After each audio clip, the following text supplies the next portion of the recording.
Prévia aponta recuo do PIB. Essa é a quarta queda mensal seguida no indicador. Marcelo Freixo é o novo presidente da Embratur. Ele assume o lugar de Gilson Machado. E você vai ver também.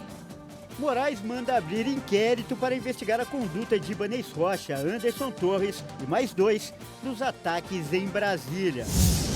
Lisa Presley, filha de Elvis Presley, morre aos 54 anos, vítima de parada cardíaca. Rússia afirma que tomou o controle de cidade estratégica no leste da Ucrânia. O que leva uma pessoa a devolver um pacote de dinheiro que achou na rua? Nós conversamos com a mulher que viveu essa situação e deu um exemplo de amor ao próximo. Essas e outras notícias você confere a partir de agora. Olá, boa tarde, seja muito bem-vindo. Nós estamos ao vivo. Agora são 13 horas e 3 minutos pelo horário de Brasília. Muito boa tarde, Dani. Boa tarde, Kleber. Um prazer ter você aqui de volta com a gente. E uma ótima tarde para você que nos assiste. Vamos juntos, então, conferir o que é notícia no Brasil e no mundo nesta sexta-feira. E olha só, a gente começa falando de economia. O índice de atividade econômica do Banco Central, considerado a prévia do PIB, registrou a quarta queda mensal seguida em novembro. Na parcial do ano passado, o indicador registrou um aumento de 3,26%. A prévia do PIB do Banco Central recuou 0,55% em novembro, na comparação com o mês anterior. O resultado foi calculado após um tipo de compensação para comparar períodos diferentes. Esse foi o quarto mês seguido de recuo do nível da atividade da economia brasileira. A desaceleração aconteceu em um momento em que a taxa de juros estava elevada. Na comparação com o mês de novembro do ano passado, o indicador do nível de atividade registrou um crescimento de 1,65%. No acumulado de janeiro a novembro de 2022, o nível de atividade da economia brasileira registrou expansão de 3,26%. Para 2022, o mercado financeiro estima uma alta de 3,03% para o PIB. Já para 2023, a expectativa é de um crescimento menor, de 0,78%. O presidente Lula exonerou Gilson Machado da presidência da Embratur e nomeou o deputado federal Marcelo Freixo para um mandato de 4 anos. O decreto com a nomeação foi publicado hoje no Diário Oficial da União. A presidência da Agência Brasileira de Promoção Internacional do Turismo ficou a cargo do deputado federal Marcelo Freixo para um mandato de 4 anos. A indicação de Freixo para a Embratur, que é vinculada ao Ministério do Turismo, já tinha sido confirmado pelo novo governo no final do ano passado. O então presidente Gilson Machado, que foi exonerado do cargo, chegou a ser ministro do Turismo durante a gestão de Jair Bolsonaro. Nas eleições de outubro, ele disputou a vaga de Pernambuco ao Senado, mas não se elegeu. No fim de dezembro, a agora ministra do Turismo, Daniela Carneiro, publicou no Twitter o anúncio de que havia convidado o deputado para presidir a agência. Após aceitar o convite, Freixo agradeceu a confiança pela rede social. Ele disse que vai transformar o turismo num instrumento de desenvolvimento sustentável e geração de emprego. Freixo deve perder o mandato de deputado federal a partir da posse de parlamentares, em 1º de fevereiro, já que não disputou a reeleição para o Legislativo.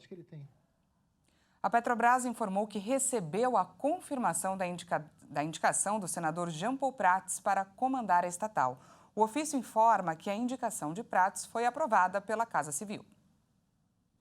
E o ministro do Supremo Tribunal Federal, Alexandre de Moraes, decidiu abrir uma investigação contra o governador afastado do Distrito Federal, Ibanez Rocha, sobre os ataques que aconteceram no último domingo. Também vão ser investigados o ex-secretário de Segurança Pública, Anderson Torres, e mais 2 pessoas. Moraes atendeu ao pedido da Procuradoria-Geral da República e mandou abrir inquérito sobre as condutas do governador afastado do Distrito Federal, Ibanez Rocha, e dos comandantes da Segurança Pública do DF durante as depredações na Praça dos Três Poderes. Além de Ibanez, vão ser investigados Anderson Torres, que é ex-secretário de Segurança Pública do Distrito Federal, Fernando de Souza Oliveira, que é ex-secretário da Segurança Pública interino, e Fábio Augusto Vieira, ex-comandante da Polícia Militar do Distrito Federal. Na decisão, Moraes afirmou que o descaso e conivência de Anderson Torres e do ex-comandante-geral da PM só não foi mais mal intencionado do que a conduta de Ibanez Rocha. A PGR também pediu ao STF a abertura de um outro inquérito sobre os autores intelectuais dos atos em Brasília. E o governador afastado, Ibanez Rocha, foi à sede da Polícia Federal em Brasília para prestar depoimento hoje. A Justiça do Distrito Federal mandou bloquear os bens e o dinheiro de 59 suspeitos de financiar os atos de depredação na Praça dos Três Poderes. A quantia deve ser usada para reparar danos ao patrimônio público em caso de condenação.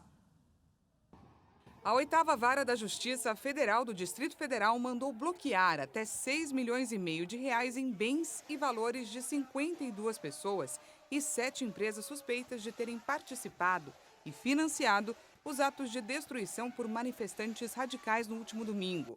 A decisão provisória foi tomada em regime de urgência, pedido da Advocacia Geral da União. A quantia deve ser utilizada para reparar danos causados pela depredação de patrimônio público em caso de posterior condenação. Além disso, a AGU pode pedir ampliação do valor a ser bloqueado na medida em que a contabilização dos prejuízos, que ainda não foi concluída, avance. Ao pedir o bloqueio, a Advocacia Geral argumentou que os manifestantes e patrocinadores devem responder pelos danos solidariamente. A pasta também defendeu que a medida é necessária considerando a gravidade dos fatos praticados. E a gente muda de assunto agora para noticiar que a cantora e compositora Lisa Presley, filha única da lenda do rock Elvis Presley, morreu aos 54 anos. Ela sofreu uma parada cardíaca em sua casa na Califórnia, exatamente da mesma forma como aconteceu com seu pai. A cantora e compositora morava em Calabasas, no estado da Califórnia, e foi levada para um hospital onde foi induzida a um coma artificial e ficou sob assistência respiratória. Lisa estava inconsciente quando foi encontrada por sua empregada na manhã de quinta-feira. O ex-marido de Lisa, Danny Keough, que também vive na propriedade, fez massagem cardíaca da cantora até a chegada da ambulância. O anúncio da morte de Lisa Presley provocou inúmeras reações de personalidades, fãs e amigos da cantora. O ator John Travolta escreveu no Instagram: "Lisa querida, sinto muito, vou sentir sua falta, mas sei que a verei novamente em breve." Dias atrás, Lisa compareceu à cerimônia do Globo de Ouro com a mãe, Priscila, na qual viram o ator Austin Butler ganhar o prêmio de melhor ator de drama por sua poderosa atuação em Elvis. A cantora e compositora é mãe de 3 filhos, incluindo Riley Keough, que ganhou notoriedade por sua atuação na série The Girlfriend Experience em 2016. Controlou a Elvis Presley Enterprises até vender a maior parte de suas ações para uma sociedade em 2005. No entanto, manteve o controle de Graceland, a propriedade onde seu pai foi encontrado inconsciente em agosto de 1977, antes de ser transportado para um hospital e declarado morto por parada cardíaca.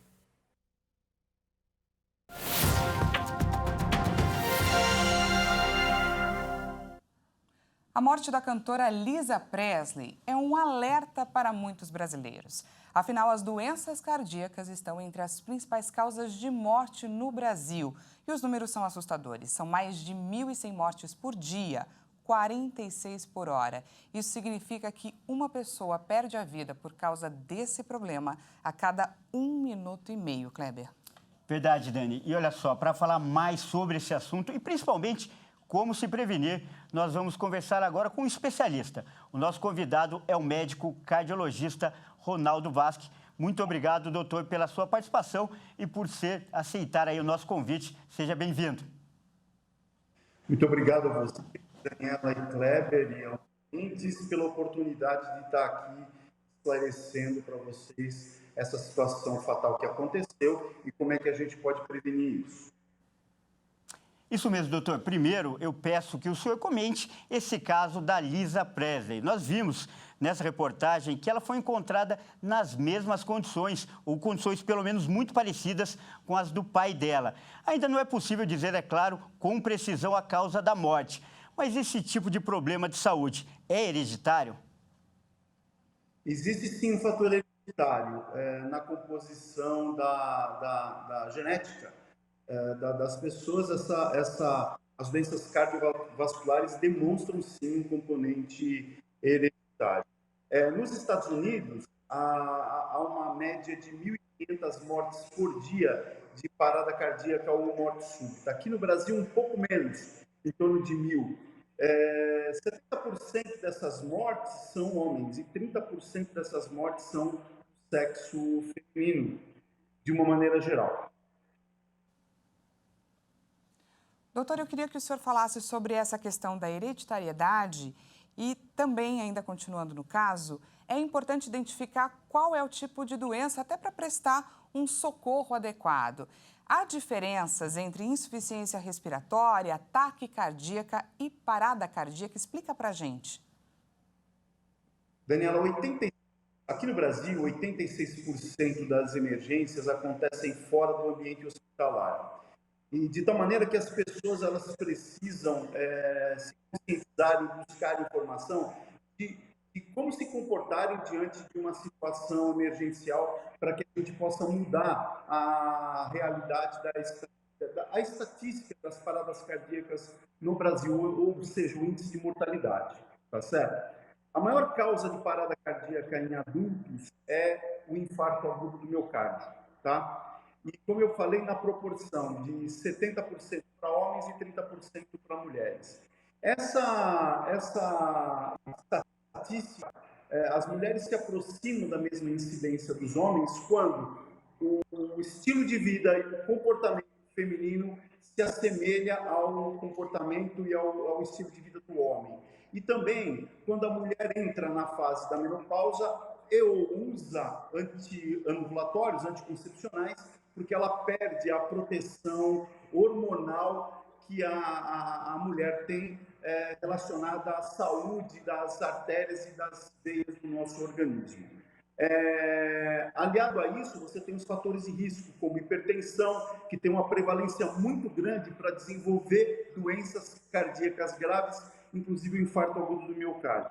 Diabetes, deslipidemia, que é colesterol e triglicérido elevado, o uso de drogas lícitas e ilícitas, o tabagismo, bebidas alcoólicas, sedentarismo, aliado à hereditariedade, são fatores aí que levam a uma incidência grande da manifestação do infarto agudo do miocárdio e, consequentemente, da parada cardíaca ou a morte súbita que aconteceu fatalmente aí com a Lisa. E, doutor, a Lisa, outro detalhe que chama atenção é que ela tinha 54 anos, ou seja, era jovem. Pessoas jovens têm sofrido cada vez mais com esse problema? Sim, tem sofrido mais justamente por essa mudança de estilo de vida. A mulher, ela perde a proteção hormonal que ela tem quando ela entra na menopausa ou quando ela usa o anticoncepcional, tá certo? E o fator alimentar desregrado, a falta de atividade física, associada ao estresse do dia a dia, a competitividade,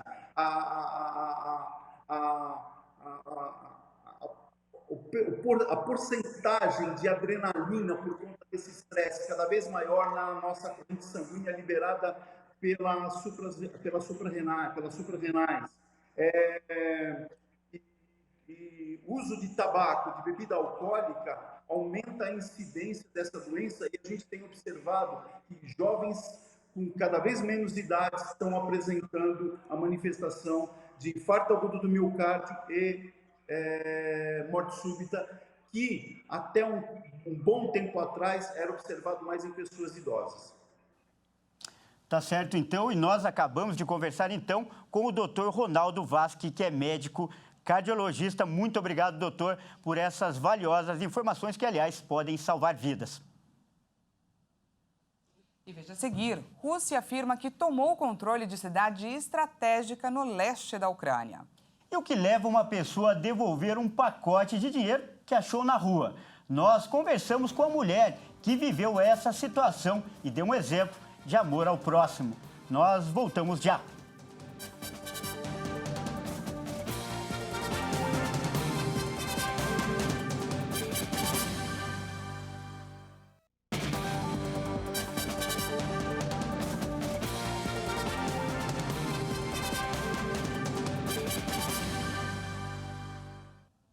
Seja bem-vindo mais uma vez, estamos de volta ao vivo, agora 1h20 pelo horário de Brasília. Voltamos com destaque internacional.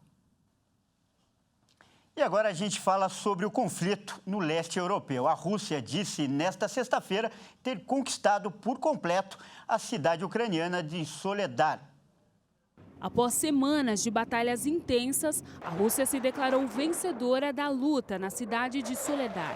De acordo com o Ministério da Defesa do país, o conflito teve como objetivo bloquear as linhas de abastecimento do exército ucraniano, cercando outras unidades militares na região. O governo da Ucrânia ainda não confirmou a queda de Soledar, mas havia informado que suas tropas resistiam, no que chamou de uma das batalhas mais intensas. Conhecida por ter uma das maiores minas de sal da Europa, a cidade de Soledar fica na região de Donetsk e é alvo de ataques russos desde o início da guerra. A cidade também tem sido palco de conflitos separatistas desde 2014. Com a conquista de Soledar, as tropas russas devem ficar mais bem posicionadas para tomar a cidade de Bakhmut, que fica a apenas 15 quilômetros de distância e que pode permitir que a Rússia avance em direção ao oeste da Ucrânia. O ministro da Defesa da Ucrânia disse nesta sexta-feira que o país se tornou um membro não oficial da Organização do Tratado do Atlântico Norte, a OTAN. O assunto é sensível para Moscou, que já alertou o país sobre os riscos de fazer parte da aliança. O desejo da Ucrânia de se juntar à Organização do Tratado do Atlântico Norte foi um dos pontos que motivou o presidente russo Vladimir Putin a lançar a investida contra Kiev. De acordo com a autoridade, a Ucrânia e as Forças Armadas ucranianas se tornaram membros da OTAN porque detêm e recebem o armamento e a compreensão de como usá-lo.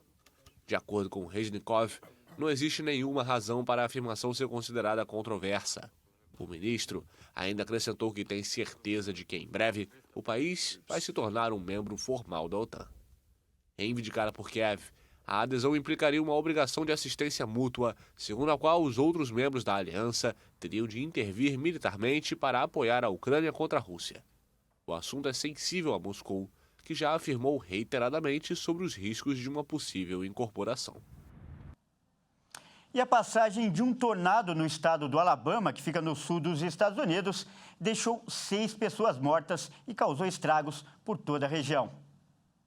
O fenômeno natural devastador continuou o curso em direção ao estado vizinho da Geórgia, onde o Serviço Nacional de Meteorologia manteve alertas em vigor ao anoitecer.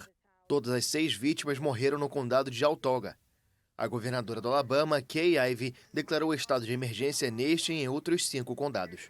A cidade de Selma, no condado de Dallas, também em estado de emergência, sofreu danos significativos, de acordo com a prefeitura, que pediu aos moradores que evitem se deslocar e fiquem longe dos fios de energia derrubados. Os tornados, fenômenos climáticos de difícil previsão, são relativamente comuns nos Estados Unidos, principalmente no centro e no sul do país.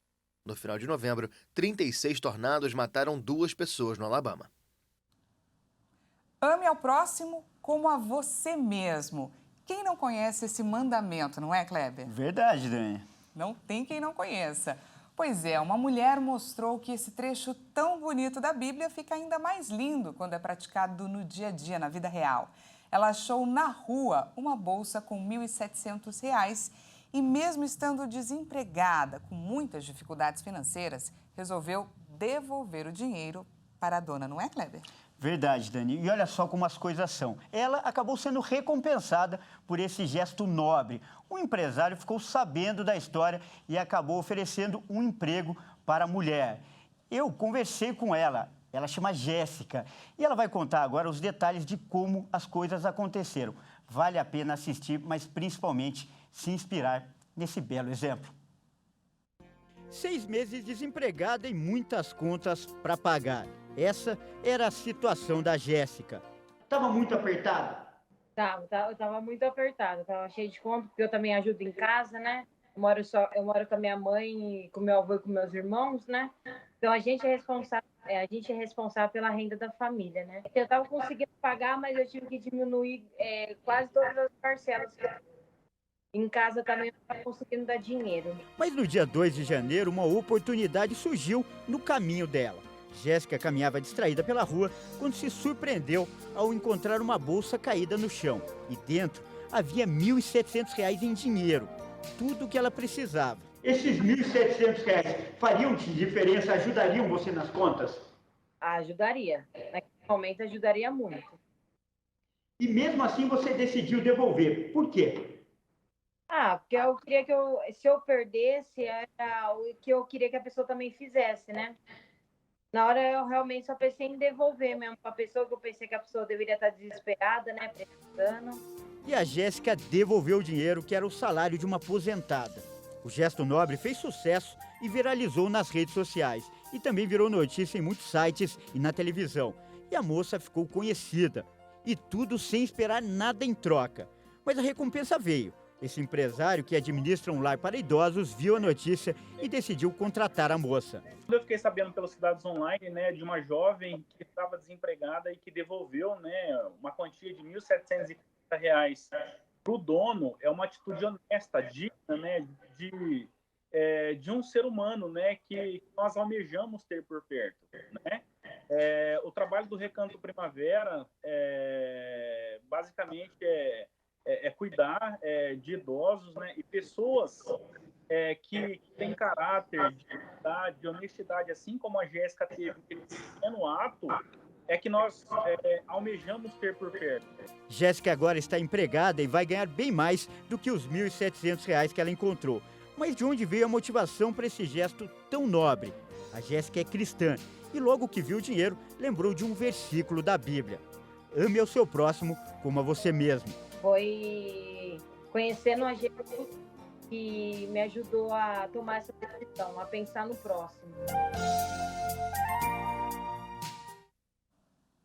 Essa edição fica por aqui. Muito obrigada pela companhia. Até mais. E às 13h50 eu volto com mais notícias para você. Até mais.